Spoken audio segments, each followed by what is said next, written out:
Bom dia a todos.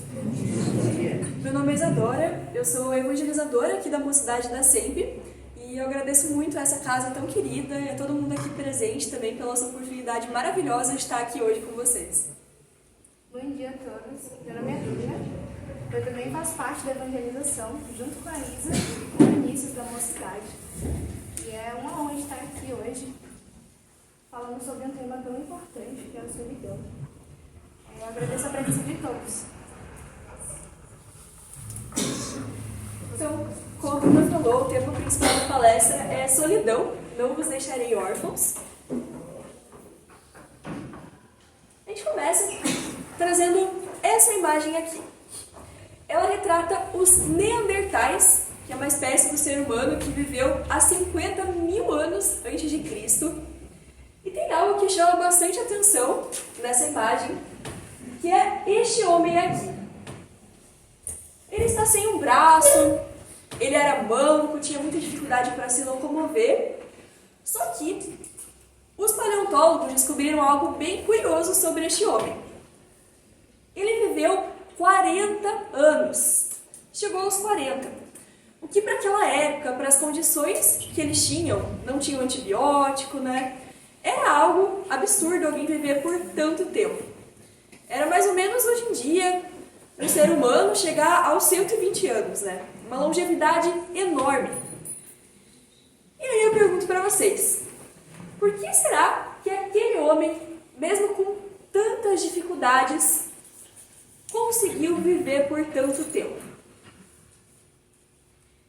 E a resposta é que os Neandertais, aquele povo, eles conseguiram desenvolver a habilidade de viver em sociedade. Então, o que eles faziam, né? Eles compartilhavam o que eles conseguiam caçar, eles se protegiam dos predadores. E foi assim que aquele homem conseguiu viver tanto. Ele teve a proteção da família ali.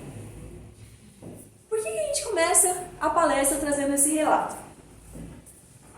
Para mostrar que a solidariedade, desde aquela época, pensa, há 50 mil anos antes de Cristo, a solidariedade já tinha um papel tão fundamental nas nossas vidas. E o que o Espiritismo tem a nos dizer sobre isso? Lá no Livro dos Espíritos, pergunta 766 é a seguinte: a vida social está na natureza? E a resposta, certamente. Deus fez o homem para viver em sociedade. Não lhe deu inutilmente a palavra e todas as outras faculdades necessárias à vida de relação. Aí aqui, na resposta 768, tem um complemento, que é o seguinte: homem nenhum possui faculdades completas. Mediante a união social é que elas, umas às outras, se completam, para lhe assegurarem o bem-estar e o progresso. Por isso é que, precisando um dos outros, os homens foram feitos para viver em sociedade e não insulados. Ou seja, os homens não foram feitos para viver isolados, enclausurados, cada um no seu canto, né? Ou seja, a gente necessita um dos outros, tanto para a sobrevivência da espécie humana, né? Quanto, como a gente viu aqui, para a evolução do nosso espírito, como espíritos imortais. Então pensa, quando a gente é criança, né? A gente precisa dos nossos pais ali para ensinar a gente a andar, para ensinar a gente a comer, coisas básicas. Mas aí se engana quem pensa que a gente cresce e deixa de precisar do outro, né? Assim, nas coisas mais simples do nosso dia a dia, no trânsito, né? Na limpeza das ruas, quando a gente precisa ir para o hospital, a gente precisa ir para a escola, para a faculdade, a gente precisa de outro ser humano dando apoio ali pra gente. Mas aí eu pergunto, né? Será que hoje, século XXI, a gente tem vivido realmente com essa noção de solidariedade, como a gente viu ali que os Neandertais já tinham? Será que a gente realmente cultiva isso hoje em dia? Tem alguns dados aqui que podem mostrar o contrário pra gente, que é de uma pesquisa feita lá em 2021, que revelou que o Brasil ficou em primeiro lugar no ranking dos que mais sentem solidão. E isso não foi competindo com pouca gente, não. Foi no ranking com 28 países. E o Brasil ficou em primeiro. Essa pesquisa relevou outra coisa alarmante aqui, que foi que 50%, metade das pessoas entrevistadas revelaram que se sentem sozinhos com frequência no dia a dia. Mas antes da gente falar um pouco mais sobre a solidão propriamente dita, a gente queria trazer uma diferenciação aqui entre a solidão e a solitude. Vocês já ouviram falar nesse conceito de solitude? Ele surgiu ali, começou a ser um pouco mais discutido na pandemia, com o isolamento social. E a solitude, ela basicamente consiste em você apreciar a sua própria companhia. O que é? Você não ter medo de ficar sozinho, com seus próprios pensamentos. Você apreciar esse silêncio. E tem um filósofo chamado Paul Tillich, que ele fala, inclusive, que esses momentos de solitude é quando a gente mais consegue nos conectar com a nossa essência. Então, a gente percebe que a solitude, ela não é algo ruim, não é algo negativo, pelo contrário. A solitude, a gente trouxe aquela imagem ali para representar. A imagem colorida, que a mulher está reflexiva, pensativa, mas ela parece estar em paz. E essa outra imagem aqui, a mulher também está sozinha, mas só de olhar para essa imagem a gente já sente um sentimento vazio, Ela representa a solidão, algo complexo, que nesse caso é algo ruim. É uma falta de conexão emocional com as pessoas que estão ao nosso redor. E é por isso que a solidão, ela acontece até quando a gente está rodeado de várias pessoas, quando a gente está num grupo grande. É o tema principal da nossa palestra, e agora a Bruna vai falar um pouco sobre as causas desse problema.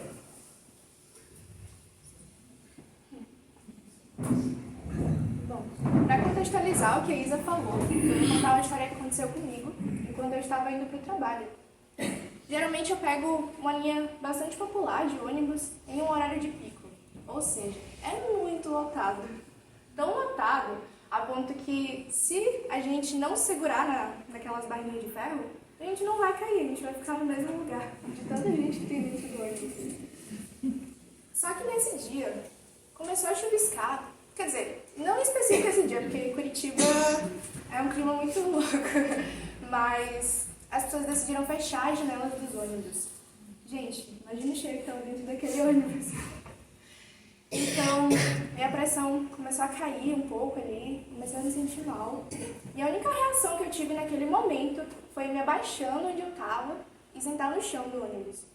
Mas assim, era nítido que eu não estava bem. E naquele momento eu me senti mais invisível do que desencarnado para médium que não é ostensivo. Foi tenso. Mas aí eu tava com a aguinha na mão ali, tomei, tentei recuperar as forças para descer do ônibus e me recuperar totalmente.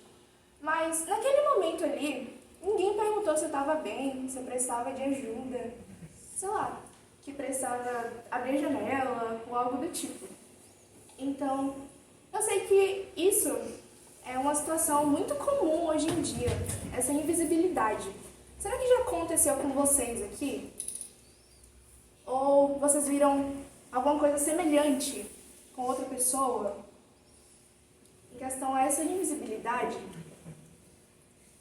Bom, quantas pessoas ao nosso redor ou da nossa família nos ligam para perguntar se a gente realmente está bem, querendo saber? Sem ter egoísmo, sem precisar de nada em troca no final. Perguntar como está o trabalho, a faculdade, a escola. Muito difícil, né, pessoal? Mas, trazendo para o nosso lado também, será que também não somos assim?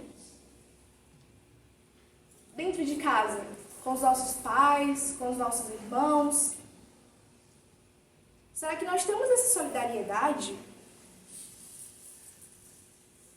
Gente, o Evangelho segundo o Espiritismo nos traz uma mensagem muito importante sobre a infelicidade real.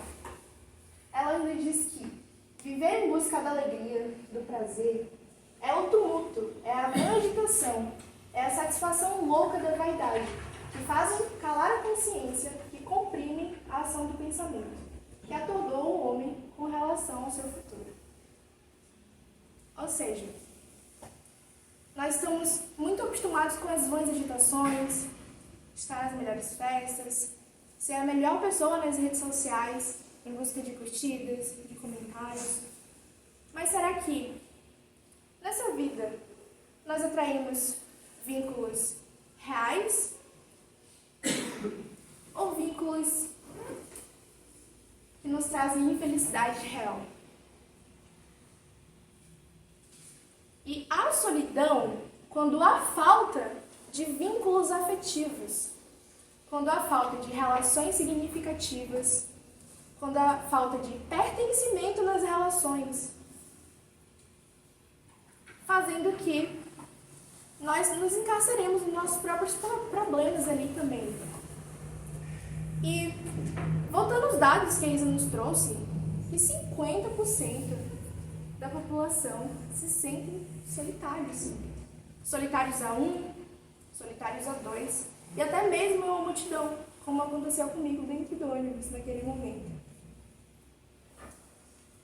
Até mesmo nos relacionamentos afetivos, as pessoas, elas estão com a outra apenas para ter alguém do lado, e não para compartilhar solidariedade, fraternidade nas relações.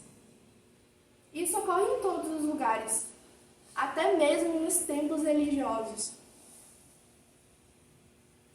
Bom, passando para a nossa segunda causa da solidão, é não buscar a Deus. E para contextualizar também, eu vou contar a história do barbeiro. Quem é que já ouviu? Barbeiro que não acreditava em Deus, até que certo dia chegou um cliente que sempre ia lá e ele começou a comentar que ele não acreditava em Deus devido aos noticiários que estavam passando na televisão, comentou que havia muitos problemas e que se Deus existisse, nada daquilo estaria acontecendo. Mas o cliente, estava com pressa ali, não quis entender tanto assunto e acabou, assim que cortou o cabelo, foi embora. Mas assim que ele estava indo embora, ele se deparou com uma pessoa que estava com a barba por fazer, com os cabelos desgrenhados. E nesse momento, ele voltou imediatamente com um ótimo argumento falando: eu não acredito em barbeiros. E o barbeiro ficou: ué, como assim você não acredita? Você acabou de cortar o cabelo comigo, fazer a barba, e você não acredita? Logo ele explicou que lá fora haviam milhares de pessoas que estavam com a barba por fazer, com os cabelos para cortar. Então o barbeiro respondeu que aquelas pessoas estavam daquele jeito porque não haviam procurado a ele. Por isso, elas não tinham feito a barba, nem cortado o cabelo, Então o cliente teve um ótimo argumento falando que haviam tantos problemas no mundo porque as pessoas não procuravam a Deus. Será que, se as pessoas procurassem a Deus, haveriam tantos problemas? E eu vou fazer uma pergunta muito importante para vocês. Será que é a espiritualidade que nos abandona ou nós que abandonamos a espiritualidade? Porque isso acaba comprometendo a nossa vida espiritual, não é mesmo, gente? Bom, agora a Isa vai nos explicar um pouquinho sobre as soluções da solidão.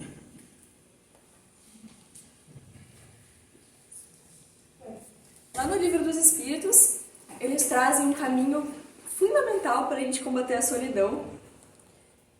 São 3 letrinhas, o BIP: benevolência, indulgência e perdão.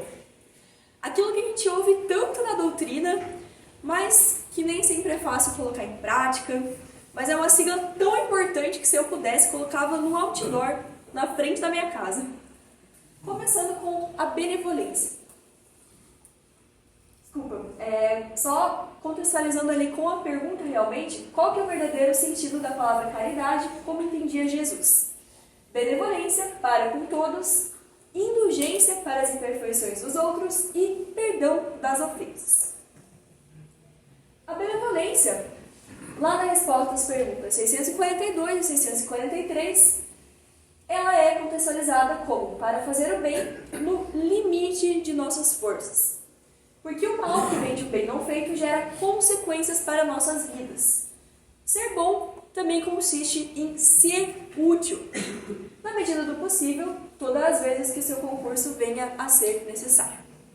Mas afinal, o que é ser útil, né? Como que nós podemos ser úteis na vida do outro?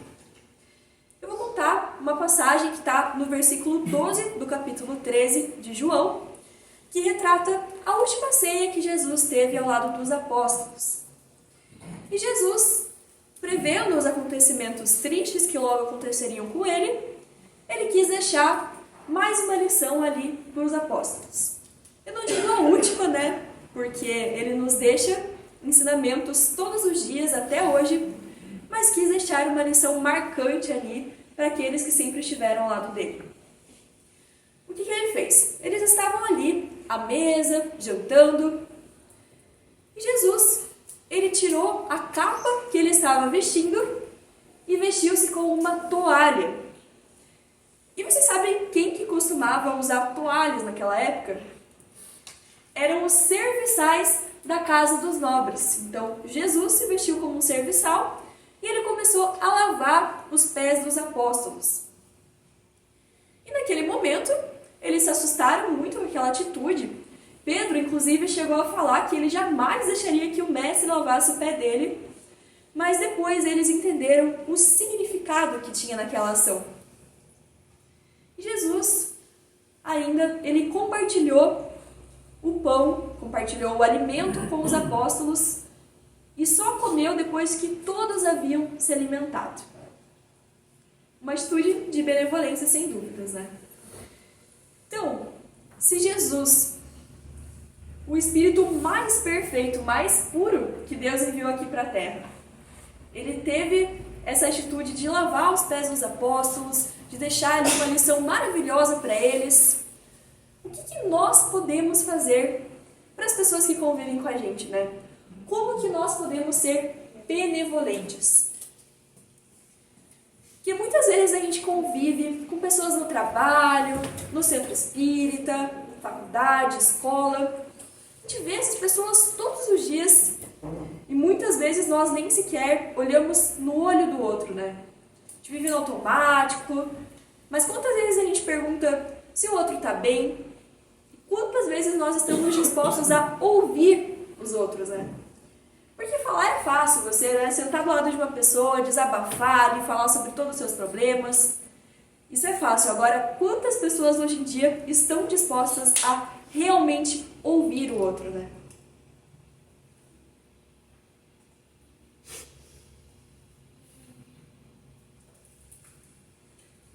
Tem uma frase da Joana de Ângeles que fala que quem se dedica a enxugar as lágrimas dos outros não tem tempo para chorar. Aí o Divaldo complementa também uma frase parecida que só existe solidão porque não há solidariedade. Então, quantas vezes a gente fica envoltos nos nossos próprios problemas e a gente esquece que tem uma outra pessoa do nosso lado que muitas vezes está disposta a ajudar a gente e que a gente pode ajudar também, né? Aí vem aquilo que a gente falou ali, o sentimento de vazio, o sentimento negativo, que é a solidão. Porque a gente sente a falta de conexão emocional com o outro. Então a gente fica tão focado nos problemas e isso se torna um peso, né? Parece que, nossa, tem um monstro em cima da gente. Mas já pararam para pensar o quão mais leve ficaria se a gente ajudasse o outro a lidar com as questões dele e se a gente se permitisse ser ajudado também?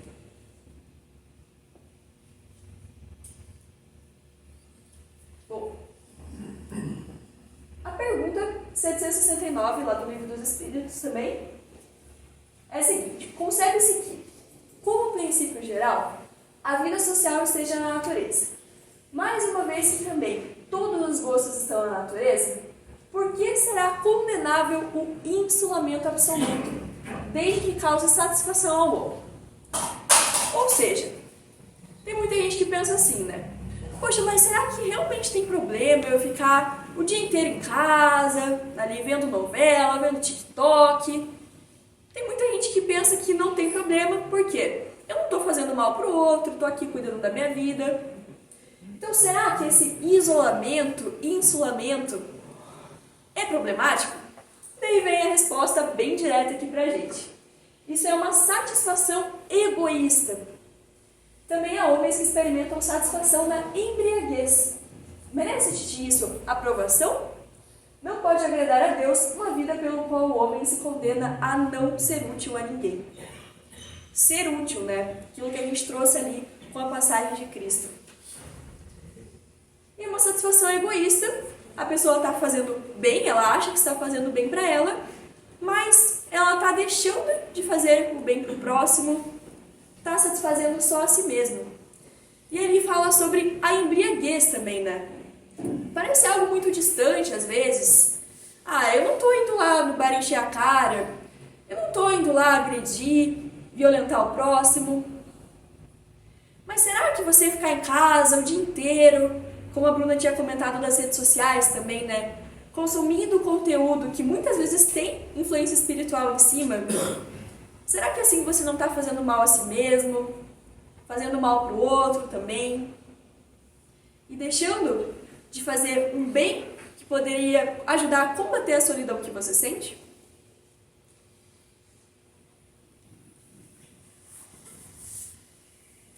Bom, agora eu vou para a nossa segunda letrinha do BIP, que é a indulgência. O que seria a indulgência? O Evangelho nos traz que a indulgência jamais se ocupa com os males de outrem, a menos que seja para prestar um serviço. Mas mesmo neste caso, tenha cuidado de os atenuar tanto quanto possível. Não faz observações chocantes. Não tem nos lábios censuras, apenas conselhos, e as mais vezes velados. Quando criticais, se perguntam que consequência se há de tirar das próprias palavras. Então, como será que nós praticamos a indulgência hoje? Será que nós alimentamos as fofoquinhas dos amigos, apontamos o dedo para o nosso irmão? E ao apontar esse dedo, será que nós não olhamos se temos o mesmo problema e tentamos consertar também? Jesus nos traz uma passagem muito importante sobre a indulgência com a mulher que foi pega em adultério. Naquele tempo, os escribas e os fariseus pegaram uma mulher em adultério e a levaram ao meio de uma praça pública para ela ser apedrejada até a morte. Chegando lá, eles interrogaram Jesus, que também estava falando. Segundo as leis mosaicas, essa mulher tem que ser apedrejada até a morte. Jesus estava escrevendo sobre a terra naquele momento, muito sereno, observando toda a situação. E como que se fosse interrogado novamente, ele respondeu: quem dentre vós estiver sem pecados, que atire a primeira pedra. Naquele momento reinou silêncio. E dos mais velhos até os mais novos, um por um, foi saindo daquela praça, deixando apenas Jesus e aquela mulher. Então Jesus chegou a ela e perguntou: aonde estão seus acusadores? Quem te condenou? E ela em prantos respondeu: ninguém me condenou, Jesus. E ele falou: eu também não te condeno. Vá, porém não peques mais. Que exemplo lindo de indulgência, né, gente?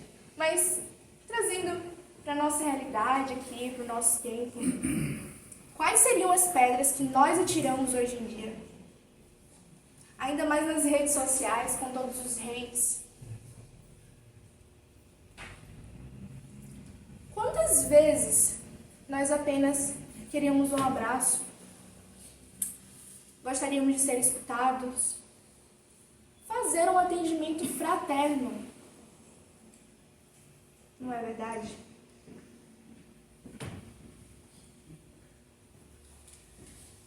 Eu vou comentar um pouco sobre a nossa terceira letrinha do BIP agora, que é o perdão. E o Evangelho também nos traz que o perdão verdadeiro, o perdão cristão, é aquele que lança um véu sobre o passado. Ou seja, você se desvincula, se desapega de uma fala, de uma briga, ou até mesmo dos jeitos que as pessoas te trataram, deixando de carregar essas vibrações que te magoaram no presente. Pessoal, um ato maravilhoso de misericórdia divina é a reencarnação.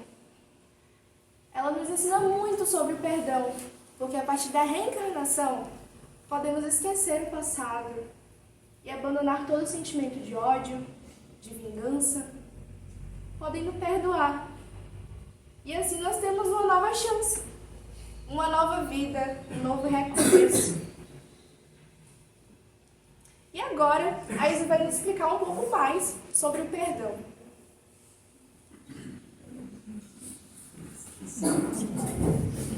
Para contextualizar, então, eu trouxe a fábula dos porcos espinhos, que se passa na era glacial. Então pensa lá no filme A Era do Gelo, aquela época em que muitos animais morriam por conta do frio.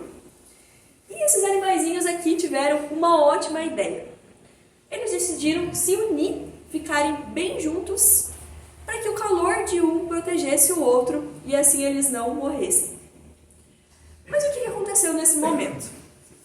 Os espinhos de um começaram a machucar o outro que estava ali mais próximo. Eles começaram a ficar irritados com aquela situação, os machucados, e eles se afastaram. Só que aí, nesse momento, o que aconteceu?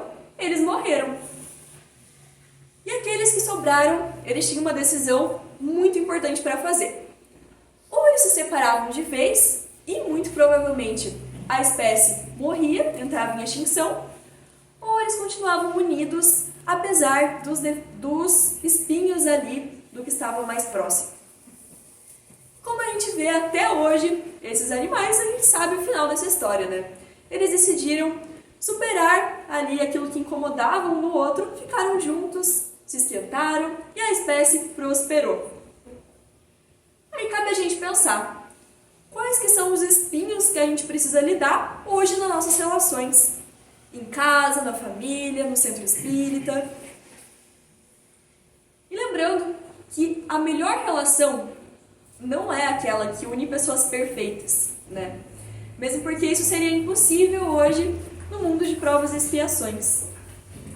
A melhor relação é aquela que a gente aprende a conviver com os defeitos dos outros, a gente aprende a perdoar e reconhecer que nós também temos defeitos.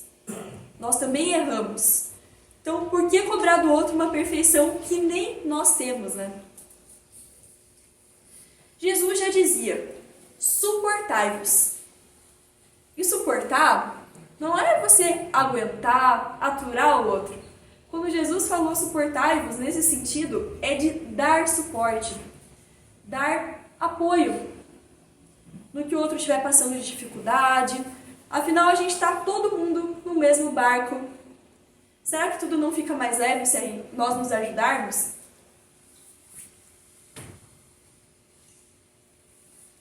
Para finalizar, eu vou trazer a passagem da Maria de Magdala, um pedaço aqui da trajetória muito linda dessa mulher. Por muito tempo, ela viveu voltada aos prazeres da carne, à luxúria, mas tudo mudou na vida dela quando ela teve um encontro com Jesus na casa de Simão. Jesus estava falando sobre como as mães são importantes nas nossas vidas. E ela estava ali, ouvindo, mas ela começou a sentir solidão. Por quê? Porque ela era uma mulher sem filhos. Ela não tinha uma família. E Jesus, com aquela sensibilidade, né, que só ele tinha, percebeu que a mudança de comportamento dela. Ele disse, Maria, tão importante quanto as mulheres que cuidam dos seus filhos são aquelas que se dedicam a cuidar dos filhos de outras mães, que se sentem sós. E aquilo foi um ponto de mudança enorme na vida daquela mulher. Depois disso, ela abandonou aquela vida voltada aos prazeres da carne que ela tinha e começou a se dedicar a cuidar daqueles que mais precisavam. Naquela época, os leprosos, eles eram quem mais sofriam com a exclusão social. E a gente tem hoje vários tipos de preconceitos, várias pessoas excluídas. Naquela época, os leprosos eram aqueles que ninguém nem sequer olhava no olho deles. Mas a Maria, ela teve uma atitude diferente. Todos os dias, ela reunia os leprosos debaixo de uma árvore e ela conversava com eles, perguntava como eles estavam e passava algumas mensagens do Evangelho de Cristo a eles. Uma atitude simples, que tomava um pouco tempo ali do dia dela, mas que fez uma diferença enorme na vida daqueles que recebiam aquele amor e na vida dela também. Muito tempo se passou, ela começou a desenvolver algumas doenças e chegou no final da vida dela. Quando ela sentia que o desencarne estava próximo, ela foi para uma cidade chamada Éfeso para visitar Maria e João. E lá ela foi acolhida por uma família de cristãos e assim ela fez a sua passagem para o plano espiritual.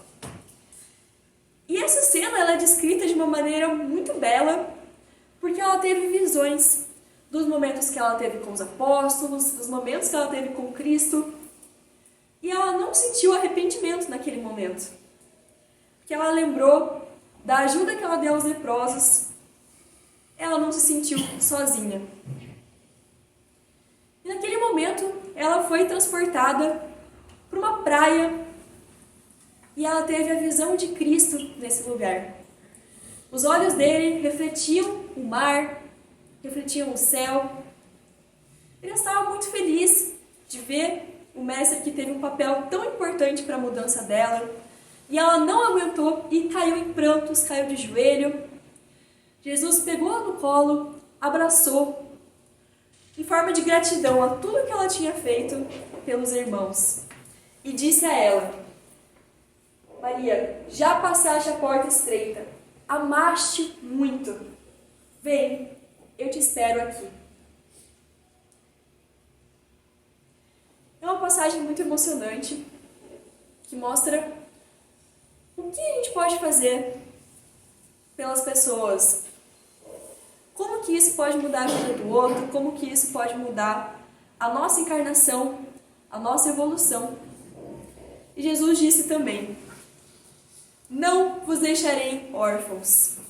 Não vamos deixar as pessoas sozinhas, porque no momento em que a gente resolver se amar, sem ter uma expectativa de um retorno, quando a gente amar incondicionalmente, é nesse momento em que a ansiedade, em que a depressão, em que a solidão vão ceder lugar ao amor. Muito obrigada, pessoal. Muito obrigada, pessoal, pela presença de todos. Isso.